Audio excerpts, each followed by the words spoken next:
de notre pays.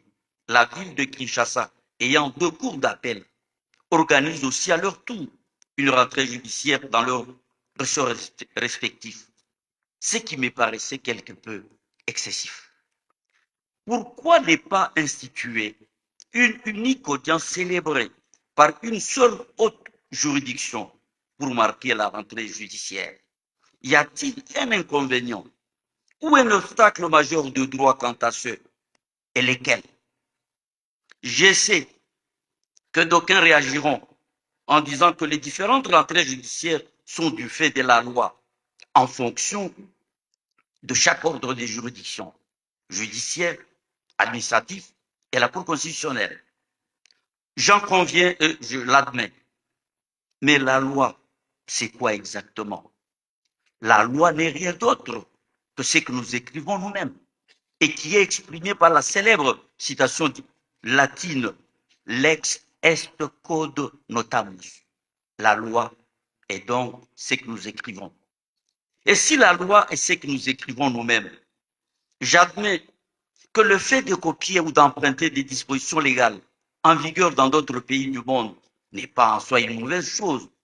Autant le droit comparé n'est pas négligé en tant que méthode comparative appliquée dans le domaine des sciences juridiques qui abolit le mur d'incompréhension. Cependant, savoir adapter ou mieux domestiquer ce qui est copié ailleurs en l'intégrant dans notre milieu et en lui imprimant la spécificité de nos réalités, à la fois sociologiques, économiques, voire politiques, serait l'une des meilleures solutions. Pour tout dire, permettez-moi l'expression savoir tropicaliser les dispositions légales copiées ailleurs. Il est important que nos lois soient désormais conçues véritablement selon notre droit national et répondent à nos propres besoins. Cela étant, et en tant que praticien du droit, comparer la situation actuelle de la Cour constitutionnelle à celle de la Cour suprême de justice d'autrefois me paraissait être un devoir scientifique. Ainsi, 3 raisons majeures, sans qu'elles ne soient exclusives, peuvent valablement justifier une audience unique au profit de la Cour constitutionnelle. Première raison, la Cour constitutionnelle semble se placer au sommet des autres juridictions du pays, allant même jusqu'à annuler les arrêts de la Cour de cassation et du Conseil d'État sous certaines conditions. En effet, au terme de l'article 29 de la loi organique relative à la procédure devant la Cour de cassation et de l'article 386 de la loi organique portant organisation, compétences et fonctionnement des juridictions de l'ordre administratif, les arrêts de la Cour de cassation et Cour constitutionnelle connaissent l'entendement d'une compétence très limitée, presque liée exclusivement ou strictement en matière d'attribution de litiges aux juridictions de l'ordre judiciaire ou de l'ordre administratif. Or, et à titre purement indicatif, par son arrêt R-Const 1933 par 1941 du 12 mai 2023, la Cour constitutionnelle sous R-Const 1933 a décliné sa compétence. Mais sous R-Const 1941 a plutôt déclaré inconstitutionnel l'arrêt RP 1717 rendu le 15 mars 2023 par la Cour de cassation en matière de cassation du droit répressif et partant a déclaré juridiquement nul et de nul effet le dit arrêt. Par son arrêt R-Const 2259 du 31 mai 2024, la même Cour constitutionnelle a déclaré l'arrêt du Conseil d'État sous REA 421 du 20 mai 2024 contraire à la Constitution et partant nul et de nul effet.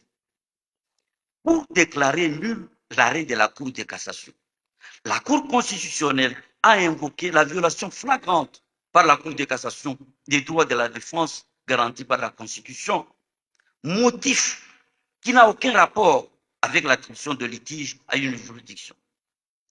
Pour déclarer nul l'arrêt du Conseil d'État, la même Cour constitutionnelle a invoqué la violation de l'article 12 de la Constitution qui assure l'égale protection devant la loi garantie à tout Congolais. motif qui n'a non plus aucun rapport avec l'attribution de litige à une juridiction.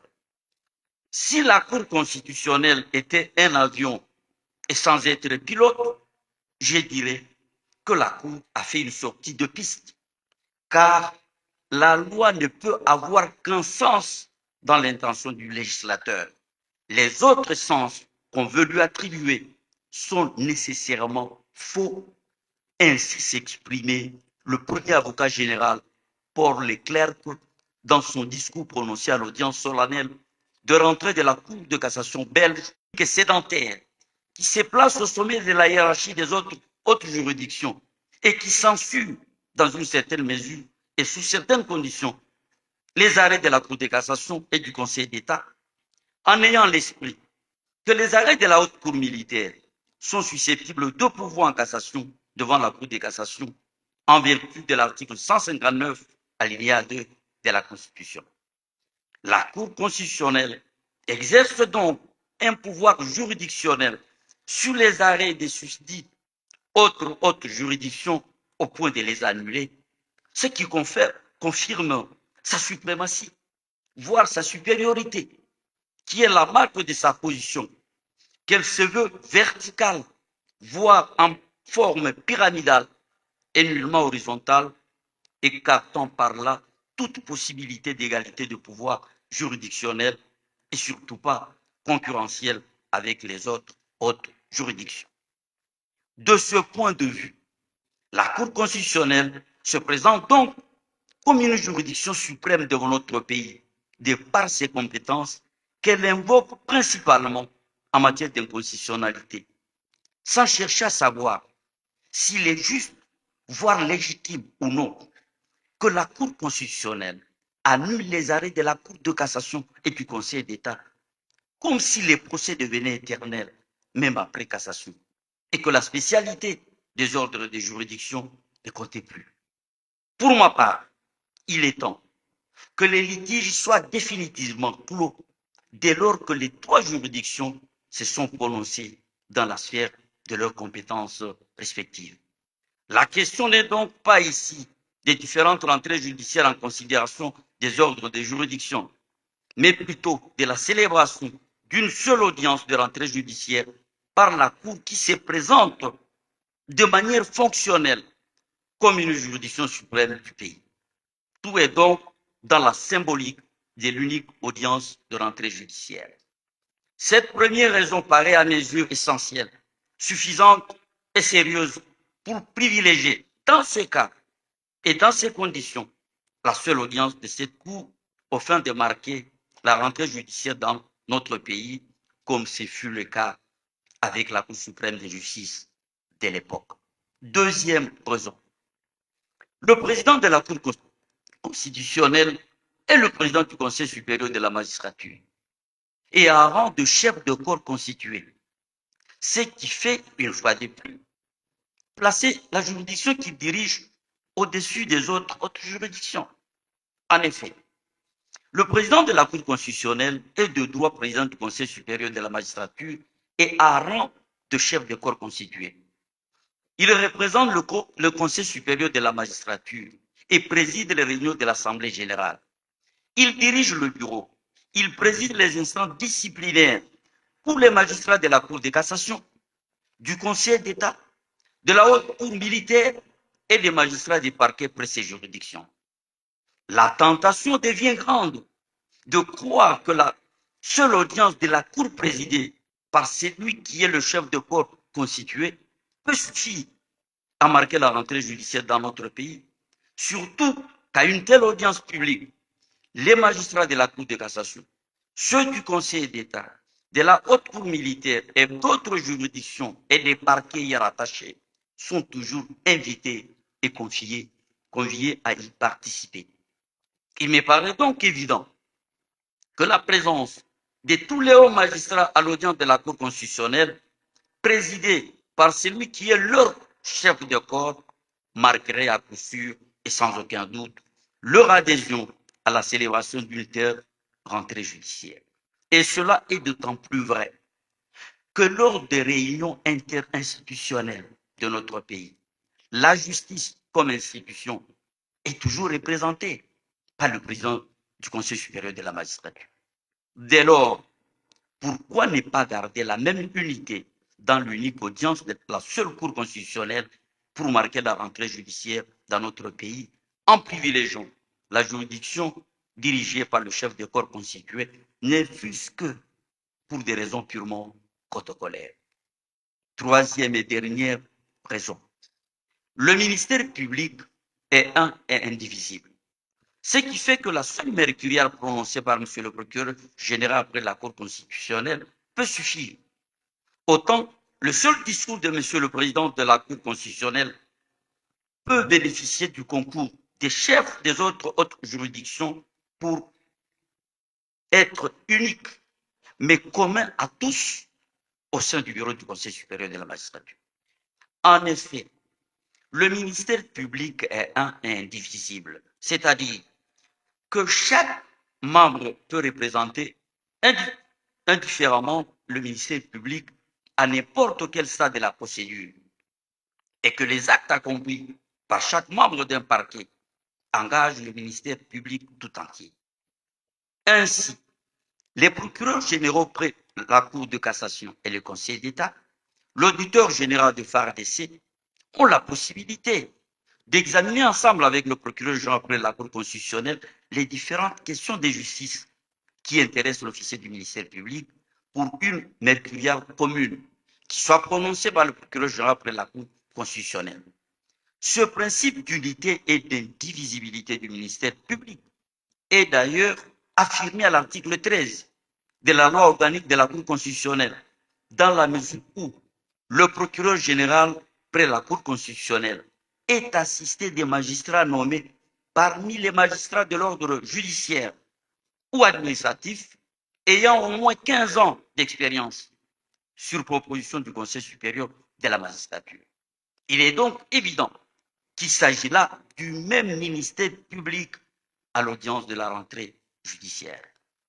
Il en est de même du discours du président de la Cour constitutionnelle, le premier président de la Cour de cassation, du Conseil d'État et de la Haute Cour militaire ont aussi la possibilité de contribuer à l'enrichissement d'un tel discours en abordant les différentes questions d'intérêt commun de la justice, surtout que la pensée est une œuvre collective.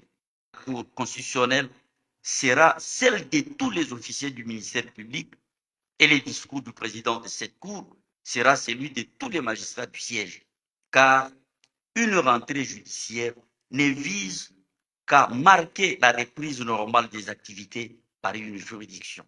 Et d'ailleurs, la Haute Cour militaire n'organise pas de cérémonie de rentrée judiciaire au cours de laquelle l'auditeur général des FARDC prononce une mercuriale et le premier président un discours. Et pourtant, n'est qu'une vue, peut-être d'esprit, d'une simple opinion, mais qui peut modestement contribuer à l'épanouissement de la pensée juridique et peut-être même un jour inspirer des réformes législatives qui répondront sans doute mieux aux nécessités de notre société d'aujourd'hui. Il reste donc bien entendu qu'à ces jours, la lex lata, c'est-à-dire la loi qui est en vigueur en ce moment, demeure celle qui prévoit l'audience de rentrée judiciaire pour chaque haute juridiction concernée, en espérant que la Cour constitutionnelle garde sa spécialité sans s'occuper des matières relevant de l'ordre judiciaire ou de l'ordre administratif, car, à mon humble avis, l'autorité de la Cour constitutionnelle devrait être limitée au seul champ du contrôle des constitutionnalités, des actes législatifs ou réglementaires, sans chercher à devenir un autre législateur au point de sortir de son cadre de juge constitutionnel pour embrasser toutes les affaires judiciaires. Avant de clore mon propos, la problématique soulevée ce jour peut mériter un débat en toute liberté et en toute indépendance, en tout état de cause. Nous devons apprendre à améliorer la rédaction de nos propres lois, car dans un état de droit, pour reprendre la belle expression de la Cour européenne des droits de l'homme, La qualité de la justice est liée aussi, et peut-être même d'abord, à la qualité de la loi elle-même. Une loi accessible, précise et prévisible. Le débat reste donc ouvert. Pour toutes ces raisons et considérations, je plaide pour un débat sur l'audience unique afin de marquer la rentrée judiciaire en République démocratique du Congo, mais aussi pour la reprise des travaux par cette cour jeudi. Et je vous remercie.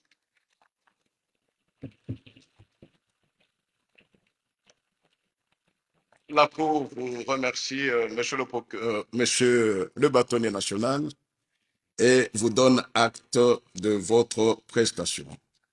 Monsieur le procureur général, vous avez la parole pour votre mécuriel.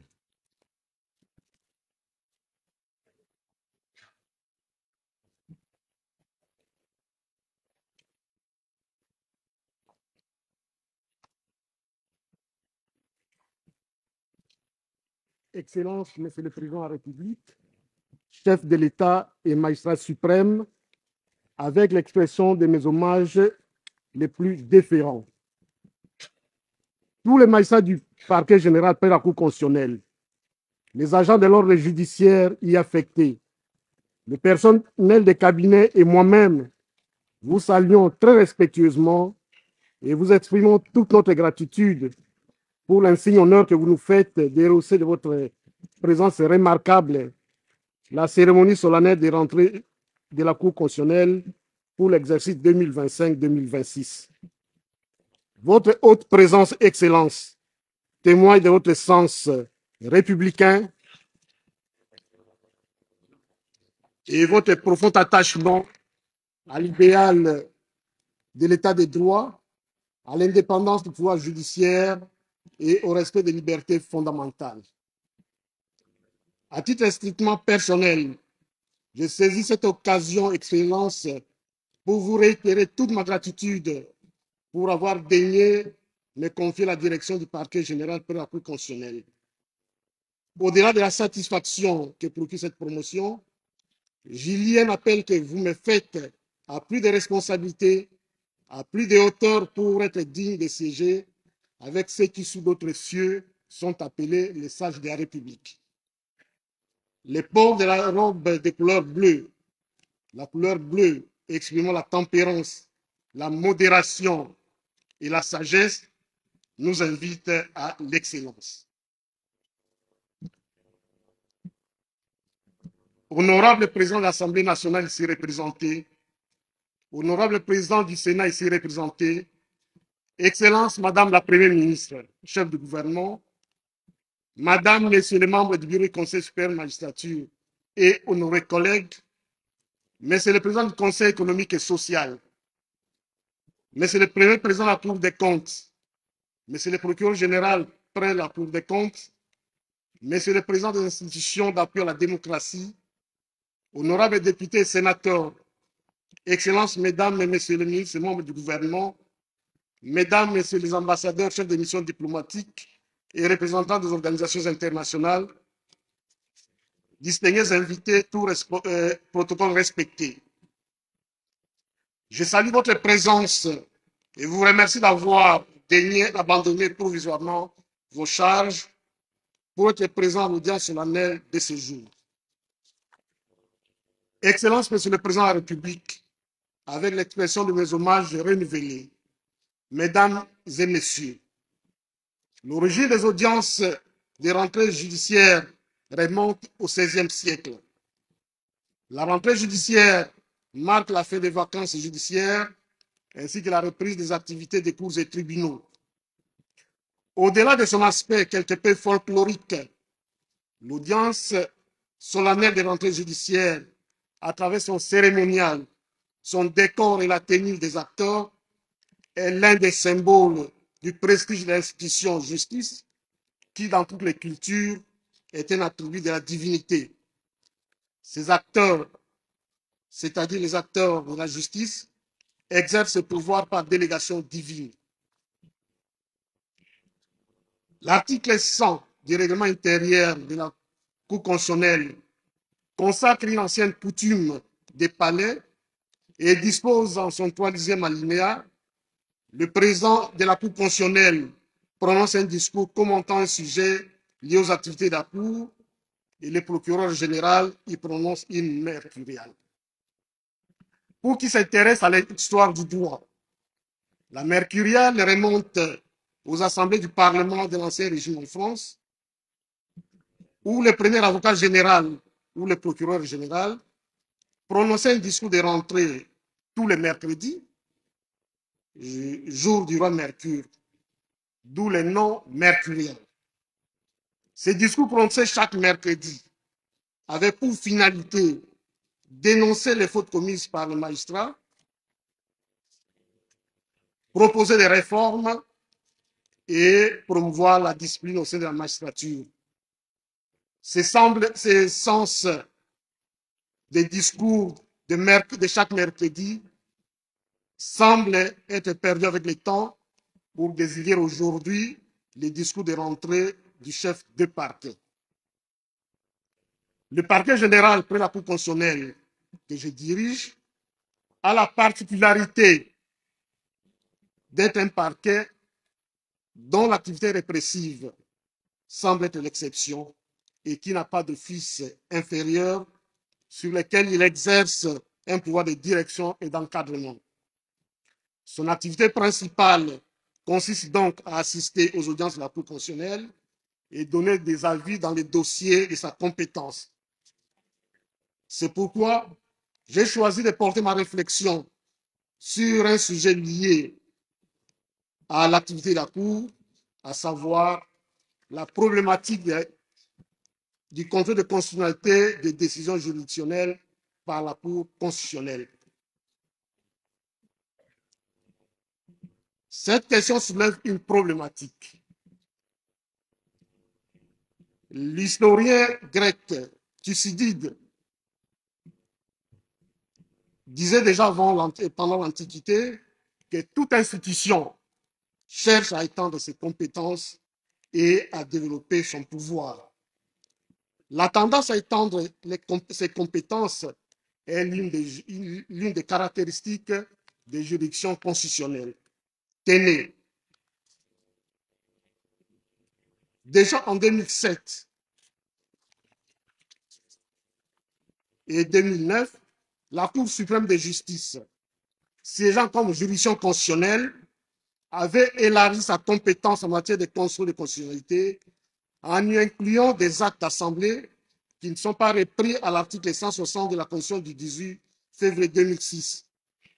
C'était dans ces arrêts R-Cons 512, R-Cons 062 et R-Cons 078, respectivement du 31 juillet 2007, 26 décembre 2007 et 4 mai 2009.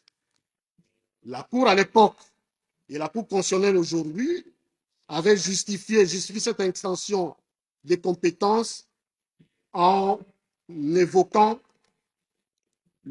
le concept pouvoir régulateur du juge constitutionnel, pouvoir par lequel celui-ci intervient pour organiser, corriger, stabiliser les fondements des pouvoirs publics, prévenir les blocages institutionnels, arbitrer les conflits de compétences et garantir le respect des principes constitutionnels. Si le pouvoir régulateur de la Cour constitutionnelle et du juge constitutionnel peut justifier l'extension de sa compétence à certains actes de caractère politique et s'étendre au fonctionnement des institutions politiques pour assurer leur fonctionnement harmonieux, le pouvoir régulateur ne peut en lui seul justifier cette extension lorsqu'il s'agit des actes juridictionnels devenus irrévocables et qui constituent donc la vérité J 22 et R-Cons 2347 du 21 mars 2025 peuvent à juste titre être considérés comme des arrêts de principe. Dans les trois cas, les requêtes à l'inconstitutionnalité visaient des décisions de justice devenues irrévocables rendues par le Conseil d'État et le tribunal de commerce de Gombe, lesquelles ne sont pas reprises dans l'énumération des articles 160 de la Constitution et 43 de la loi organique numéro 21026 du 15 octobre 2023 portant organisation et fonctionnement de la Cour constitutionnelle. En principe, la Cour aurait dû se déclarer incompétente.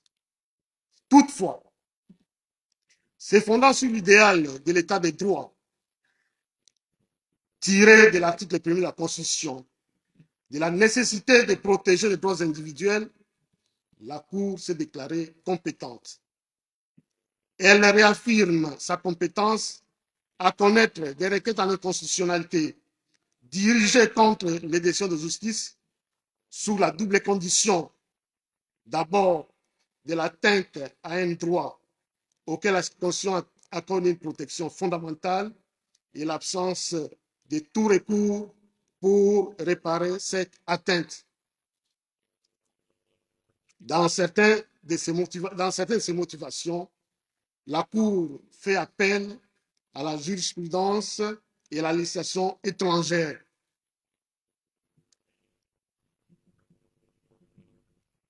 Notons que ces deux conditions, à savoir l'atteinte à un droit fondamental et l'absence d'un recours organisé, lorsqu'elles sont réunies, amènent la Cour à déclarer la décision attaquée contre la Constitution, constate son inexistence et la dit nulle et de nul effet. La Cour n'applique pas la règle de renvoi propre au juge constitutionnel allemand.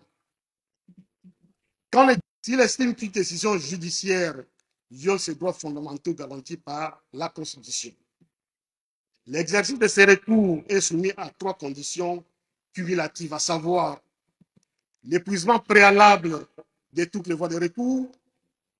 Les recours doivent être formés dans les mois qui suivent la notification du jugement. Et enfin, le requérant doit faire valoir qu'il est lésé par le jugement dans l'un de ses droits fondamentaux d'une façon contraire à la Constitution.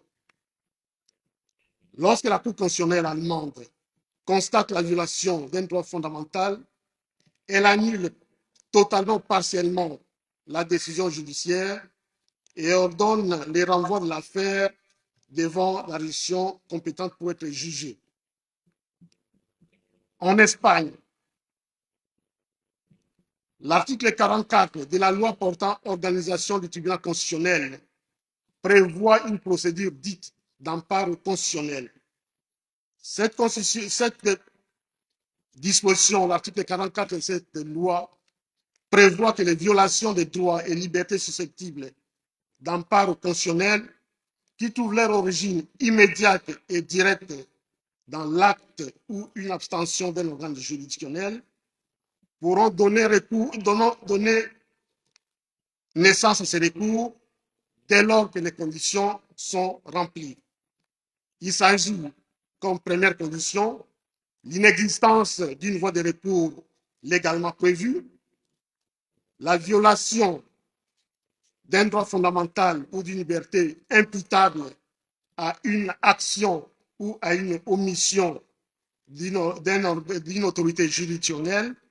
Enfin, il doit s'agir d'une atteinte à un droit constitutionnel aussitôt que possible et connu.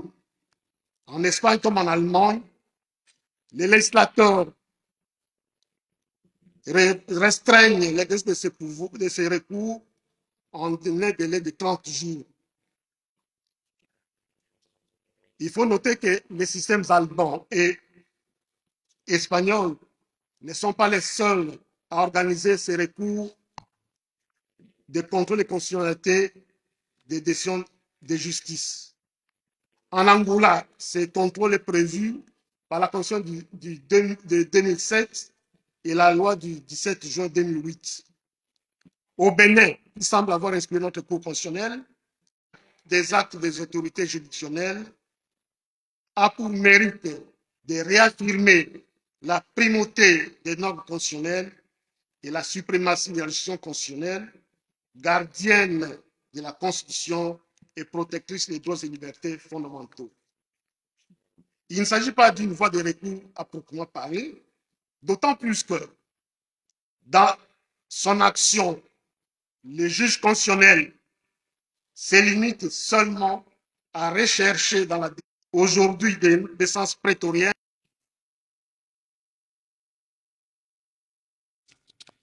Je bénis le Seigneur. Avant de donner mon propos, c'est comme si on s'était concerté avec les deux prédécesseurs sur le thème que je vais développer. Je comprends que le bâtonnier national s'est fait le défenseur des discussions, des doutes, des questionnements, et le procureur général l'a fixé de façon un peu rigoureuse.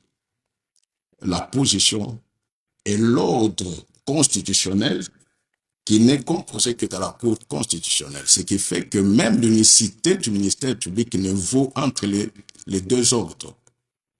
Le procureur général près la Cour constitutionnelle n'est pas en unicité avec le procureur général près la Cour de cassation. L'unicité du ministère public se conçoit désormais dans chaque ordre. Messieurs les juges à la Cour constitutionnelle, chers collègues, mesdames et messieurs les hauts magistrats, mesdames et messieurs les membres du corps diplomatique et les représentants des organisations internationales, mesdames et messieurs les présidents des institutions d'appui à la démocratie, mesdames et messieurs les représentants des confessions religieuses, mesdames et messieurs les magistrats civils et militaires, monsieur le bâtonnier national, monsieur le gouverneur de la ville de Kinshasa, monsieur le commissaire provincial de la police nationale congolaise, ville de Kinshasa, monsieur le bourgmestre de la commune de Lingwala, mesdames et messieurs les avocats, mesdames et messieurs les membres des cabinets de juges de la Cour constitutionnelle, mesdames et messieurs, distingués invités en vos titres et qualités respectifs. Il est de tradition qu'à la rentrée judiciaire des hautes juridictions se tienne une audience solennelle au cours de laquelle le président de la juridiction prononce un discours consacré au développement d'un thème en rapport avec les activités de son institution. En ce qui concerne la Cour constitutionnelle, cette coutume est codifiée au travers de l'article 100, alinéa 3 de son règlement intérieur. Aussi, me sera-t-il permis, avant toute chose, au nom de cette haute juridiction, de m'acquitter d'un agréable devoir, celui de remercier son Excellence Monsieur le Président de la République, chef de l'État et magistrat suprême, d'avoir accepté de rehausser de sa présence la cérémonie de ce jour, signe de sa volonté soutenue pour l'établissement d'un État de droit et surtout du bon fonctionnement du pouvoir judiciaire. Excellence, Monsieur le Président de la République, Mesdames et Messieurs, à l'occasion de l'audience solennelle publique de ce jour, j'ai choisi d'articuler mon propos sur le thème de la fonction de régulation de la Cour constitutionnelle. Certes, il n'est pas aisé de proposer une définition à la fois claire et précise du concept de régulation, tant il est unanimement reconnu qu'il s'agit d'une notion complexe et difficile à cerner. Néanmoins, selon Gérard Cornu, dans son vocabulaire juridique, la régulation désigne l'opération d'équilibrage d'un ensemble mouvant d'initiatives naturellement désordonnées par des interventions normalisatrices. Appréhendée dans le cadre de l'activité d'une juridiction constitutionnelle, la régulation tend à assurer un fonctionnement correct des institutions et de l'activité de pouvoir public, ainsi qu'à discipliner les acteurs publics. Son aspect important est de maintenir l'état de droit et de garantir la protection des valeurs démocratiques. C'est dans cette optique que la Cour constitutionnelle veille à ce que chaque branche du pouvoir, exécutive, législative et judiciaire, respecte les compétences qui lui sont attribuées par la Constitution, en prévenant bien entendu les abus du pouvoir. Une question se pose et s'impose cependant. Est-ce que la régulation outrepasse les compétences d'attribution de la Cour constitutionnelle? En cela, mon propos rencontre les craintes du bâtonnier national. La réponse à cette question ne saurait se résumer par un oui ou un non, comme il est généralement admis dans les sciences exactes. Dans les sciences sociales, dont relève la science juridique, le débat est la vertu des réponses éclairées et éprouvées. Le débat sur la régulation est ainsi ouvert et la Cour constitutionnelle se retrouve à l'épicentre de secousses doctrinales. Ses compétences et les modalités de leur exercice suscitent des interrogations. Les juges se trouvent tiraillés entre l'approche minimaliste et l'approche maximaliste de son office. Dans l'une ou l'autre approche, la Cour constitutionnelle reste la cible des tirs croisés des interrogations citoyennes, avec raison quelquefois. Pour certains, le juge constitutionnel ne devrait pas outrepasser ses compétences textuelles en raison de son auto-limitation et, pour d'autres, il en fait trop en raison de son auto-habilitation par l'affirmation des compétences implicites, des principes non écrits et de l'usage excessif du pouvoir régulateur. En effet, l'agencement des compétences telles que les contentieux de constitutionnalité des normes, les contentieux relatifs aux conflits d'attribution, notamment entre l'exécutif et le législatif, l'État et les provinces, les juridictions judiciaires et administratives, constituent les critères faisant de la régulation une fonction sous-jacente des compétences de la Cour constitutionnelle. Il convient de rappeler à cette occasion que la Cour constitutionnelle n'a pas vocation ni ambition de revendiquer les statuts d'acteurs qui s'immiscent dans le fonctionnement des institutions publiques. En réalité, la juridiction constitutionnelle en République démocratique du Congo est née en 1960 avec l'idée même de la régulation constitutionnelle des pouvoirs publics. Mais avec la transformation de l'environnement politique, l'institution du monisme juridictionnel, couplée au tarissement des intentions démocratiques sous les partis États, son installation a été étouffée, entraînant par conséquent celle de la justice constitutionnelle. Fort de cette dernière expérience, le constituant du 18 février 2006 a opté pour un retour à l'idée originelle de 1960, c'est-à-dire la reconduction de la Cour constitutionnelle. Notons que si dans certains pays, plutôt que d'être expressément organisée par la Constitution, la régulation est déduite de l'idée que le juge se fait de ses compétences constitutionnelles et du rôle qu'il est appelé à jouer dans la consolidation de l'état de droit et du respect de la Constitution, à l'instar de la République démocratique du Congo. Dans d'autres, par contre, les textes constitutionnels font de leur juridiction constitutionnelle, dans une formulation presque identique, l'organe régulateur du fonctionnement des institutions et de l'activité de pouvoir public. C'est le cas notamment du Bénin, du Togo, du Gabon et j'en passe. De ce qui précède, devrions-nous affirmer que notre Cour constitutionnelle coule dans un activisme judiciaire immodéré ou se caractérise par une avancée juridique qui, au fil des ans, prend une proportion évidente?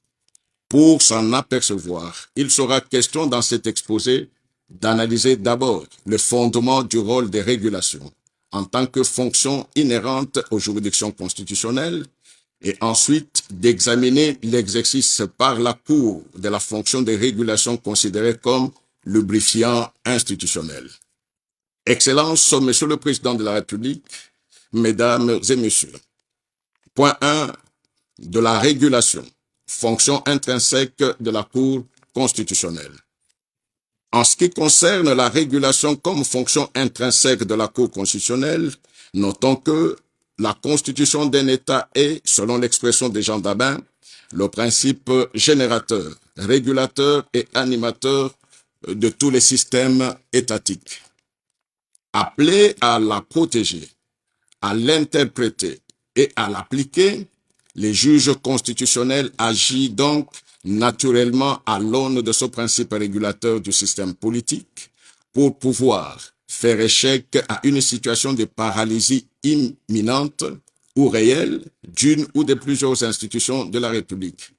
Autrement dit, il s'emploie à débloquer la paralysie du système de partition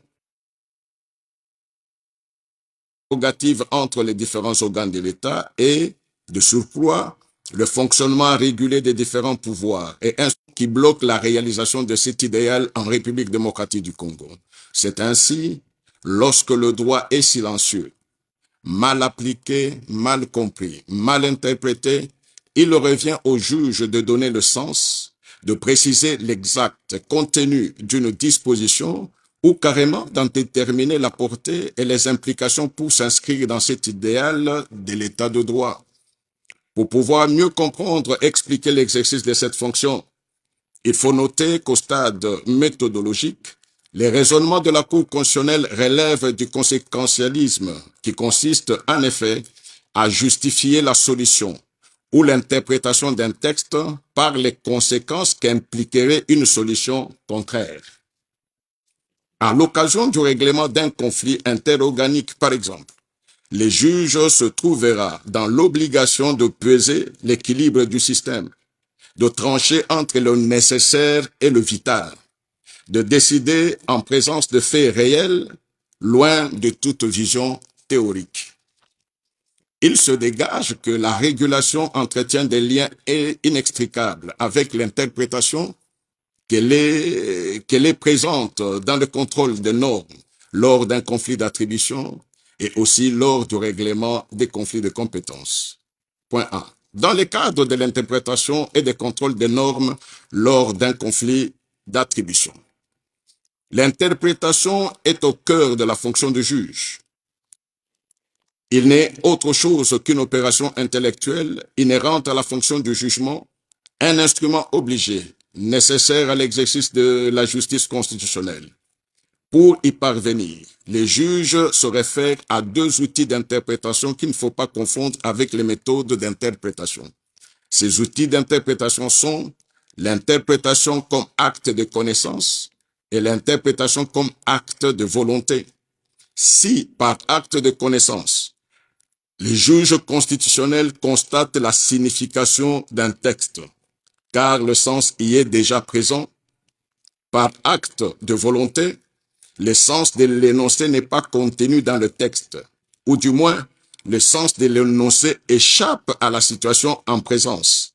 Les constituants n'ayant pas prévu une catégorie juridique similaire, il appartient au juge de découvrir le sens in specie casu, c'est-à-dire dans le cas concret qui se présente devant lui. Ainsi, fut le cas de l'arrêt RCA 001, dans lequel le requérant, contestant l'ordonnance du Conseil d'État, saisit la Cour constitutionnelle aux fins de règlement de conflit d'attribution juridictionnelle du juge entre une juridiction de l'ordre administratif, le Conseil d'État, et une juridiction de l'ordre judiciaire, le tribunal de grande instance. Examinant sa compétence, la Cour avait relevé qu'elle connaît en principe des recours contre les arrêts du Conseil d'État et de la Cour de cassation en matière de conflit de compétences. Toutefois, dans la poursuite de l'idéal de l'état de droit et de la protection des droits fondamentaux et libertés publiques découlant des articles 1er, 149 et 150 de la Constitution, elle note que l'expression arrêt infère à toute décision rendue par ces deux hautes juridictions tranchant la compétence matérielle et de nature à affecter la situation des parties.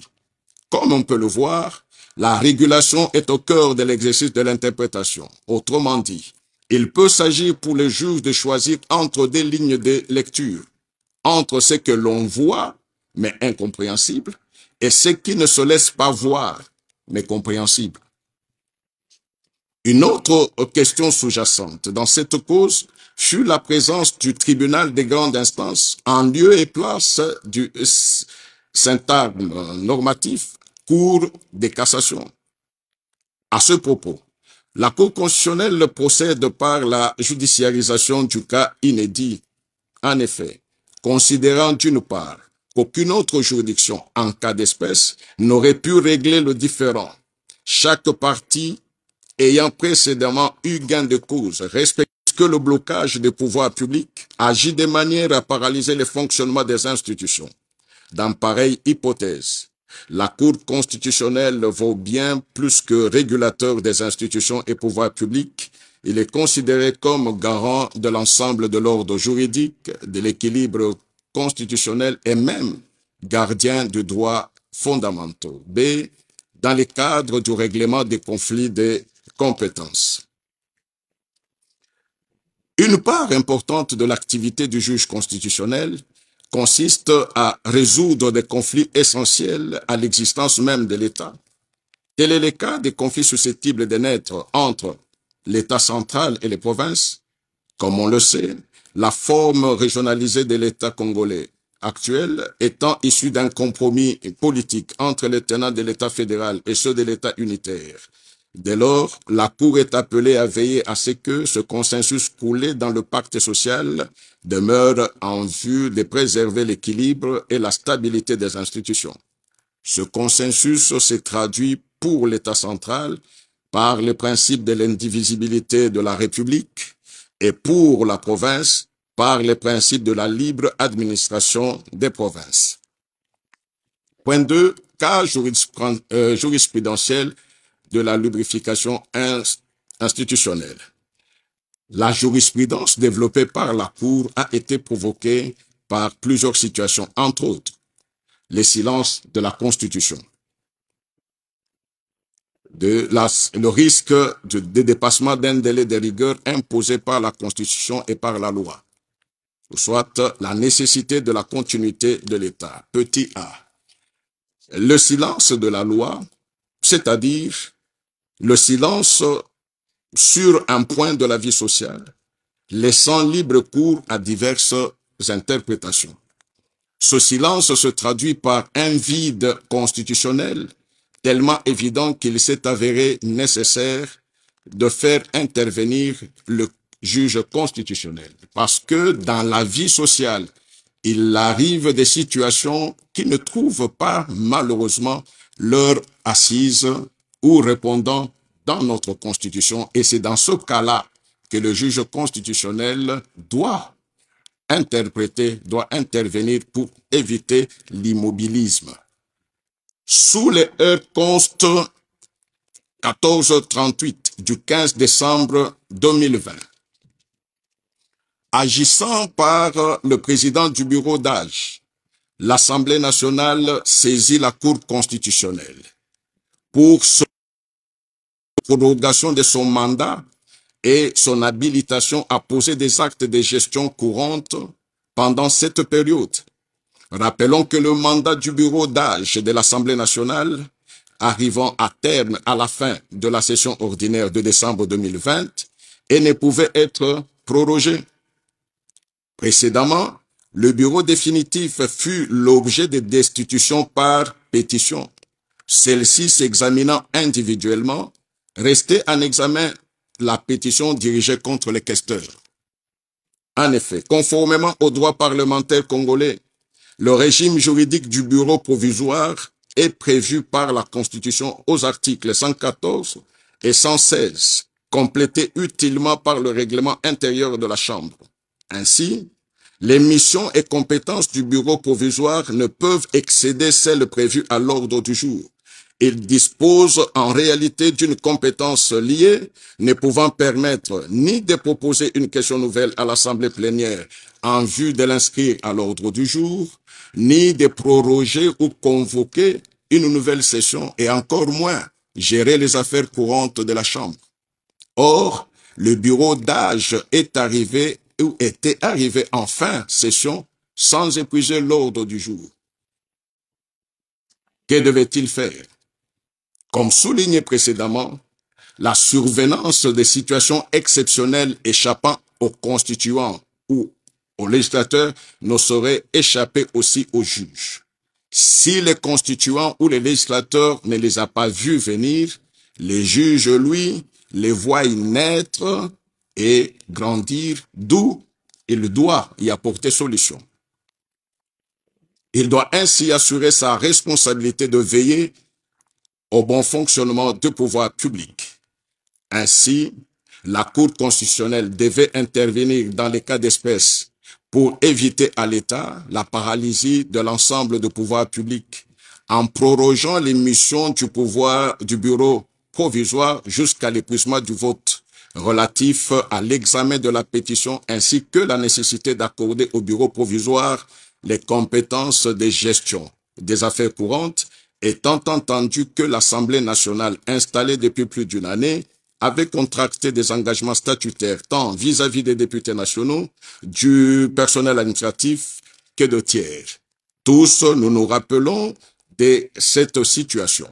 Si la Cour constitutionnelle n'avait pas usé de son pouvoir régulateur, les institutions seraient bloquées. Or, c'est ce mécanisme qui a fait en sorte que le droit congolais puisse enrichir d'autres droits parce que nous avons vu qu'il est possible désormais qu'au cours d'une même législature, la majorité parlementaire puisse varier et changer. Aujourd'hui, si nous avons les institutions, nous avons l'Assemblée nationale, c'est parce qu'en ce temps-là, en 2020, la Cour constitutionnelle, avec courage et nationalisme, avait fait usage de son pouvoir régulateur et il est sorti de toutes les doctrines en se basant sur les cas concrets et non sur les théories. Sous les R-Const 262, sous cet arrêt du 11 mai 2016, il était soumis au juge constitutionnel, une situation qui laissait paraître un vide de l'élection. Le mandat du président de la République continuait pour éviter le vide institutionnel. Petit b. Le risque de dépassement d'un délai de rigueur imposé par la Constitution et par la loi. Sous R-Const 37/TSR. Dans cette cause, la commission électorale indépendante venait d'organiser le premier tour du scrutin présidentiel, mais butée à un cas de force majeure, elle a fait savoir à la Cour qu'elle était dans l'impossibilité d'organiser le second tour dans les délais de 15 jours, tel que prévu par l'article 71 de la Constitution, d'où sa demande de prorogation de délai. Dans sa requête, elle a rappelé qu'aucune disposition de la Constitution n'avait prévu des mesures à prendre en cas de force majeure, qui l'obligerait à proroger les délais d'organisation du scrutin, là où les constituants les avaient formellement fixés. Réagissant, la Cour accéda favorablement à la demande, jouant ainsi son rôle naturel de régulateur de l'activité de pouvoir public et la machine étatique pouvait continuer à bien fonctionner. Petit 2, sondante, CNI. Cita d'être relevé de la déchéance encourue du fait de la force majeure empêchant l'installation des organes de la CENI par elle dans les délais impartis par la loi. En effet, l'Assemblée nationale demanda à la Cour constitutionnelle de faire constater les contraintes l'empêchant d'entériner dans le délai les membres de la CENI désignés par différentes composantes, ainsi que son relèvement de la déchéance en lui accordant la possibilité de poursuivre le processus de désignation en cours au-delà du délai fixé par la loi et ce, en statuant dans ce cas en vertu de son pouvoir de régulateur de l'activité de pouvoir public. Force fut de constater que le délai si haut évoqué n'avait pas pu être respecté, du moins suivant l'interprétation de l'Assemblée nationale, buté à un obstacle de force majeure, l'empêchant dès lors de poursuivre le processus d'entérinement des animateurs de la CENI. Cette dernière s'étant trouvée au point mort, elle avait craint que la continuation du processus dans ces circonstances entache la régularité du processus en rendant celui-ci annulable sur le plan du droit et sujet à des critiques acerbes au plan politique. L'intervention de la Cour constitutionnelle s'interprète dans pareilles circonstances comme bouée de sauvetage pour la République, par le fait que l'inactivité de l'Assemblée nationale aurait eu pour conséquence la non-tenue des élections dans le délai, entraînant une autre conséquence fâcheuse, celle de la remise en question de la légitimité de toutes les autres institutions de la République à dimension électorale. Point C. La nécessité de la continuité de l'État. Sous R-Const 55/TSR du 27 août 2017, sur requête de la Commission électorale indépendante, CEI en cycle, la Cour suprême de justice était sollicitée pour se prononcer sur la validité de l'existence de cette institution. En effet, la Constitution de la transition du 4 avril 2003 prévoyait l'existence de quelques institutions d'appui à la démocratie, dont la Commission électorale indépendante, qui devait être dissoute de plein droit après l'adoption de son rapport général sur les dernières élections, et ce, conformément à l'article 39 de cette Constitution. Dans l'entretemps, non seulement que ces élections générales n'ont pas eu lieu durant la période de transition, mais aussi il y a eu l'avènement de la Constitution du 18 de gestion du processus électoral effectif de la CENI. C'est face à ce véritable problème juridique que le président de la CEI a sollicité l'intervention du juge constitutionnel. À ce propos, le juge constitutionnel a, de bon droit, prorogé le mandat de la CEI. Il a justifié son intervention en s'inspirant de l'esprit du constituant d'appliquer à la CEI le principe de la continuité et de la régularité des services publics jusqu'à ce que la CENI soit devenue effective. La même justification a été utilisée dans la décision du 31 janvier 2006 sous R-Const 59/TSR.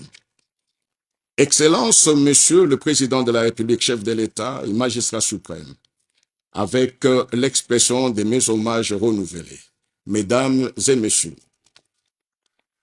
en définitive, s'il n'est encore besoin de le rappeler, l'invocation de la régulation permet de trouver une réponse à la hauteur de l'attente afin que le pays ne sombre pas dans le chaos du fait de l'inachèvement d'un processus dans le fonctionnement des institutions et des pouvoirs publics. Dès lors, l'invocation de la nécessité de la continuité de ce dernier est l'essence même de la fonction de régulation. L'inaction du juge constitutionnel précipiterait la défaillance de toutes les autres institutions qui s'accompagnera inéluctablement des conséquences imprévisibles sur la stabilité politique du pays et le salut de l'État. La vertu de la régulation s'apparente à une forme de sagesse qui consiste précisément à bien juger les affaires humaines dont les particularités ne se laissent pas appréhender par la Excellences, Monsieur le Président de la République, chef de l'État, magistrat suprême.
Dans son opinion à lui, il pensait dans son développement qu'il était envisageable d'avoir une seule rentrée judiciaire, une seule cérémonie. Il a évoqué des questions protocolaires, il a évoqué l'unicité du ministère public, il a évoqué plusieurs raisons, selon lui, Mais à la prise de parole du président de la Cour constitutionnelle, il a tout de suite balayé ces moyens évoqués par le bâtonnier national. Oui, oui, le président de la Cour constitutionnelle a répondu au bâtonnier national de manière péremptoire pour dire que on ne peut plus revenir en arrière parce on avait déjà émietté les trois juridictions. Chaque juridiction a sa spécificité et son objet. Donc la Cour constitutionnelle n'est pas au-dessus des autres cours, même si le président de la Cour constitutionnelle est de droit, président du Conseil supérieur de la magistrature, mais il ne décide pas seul.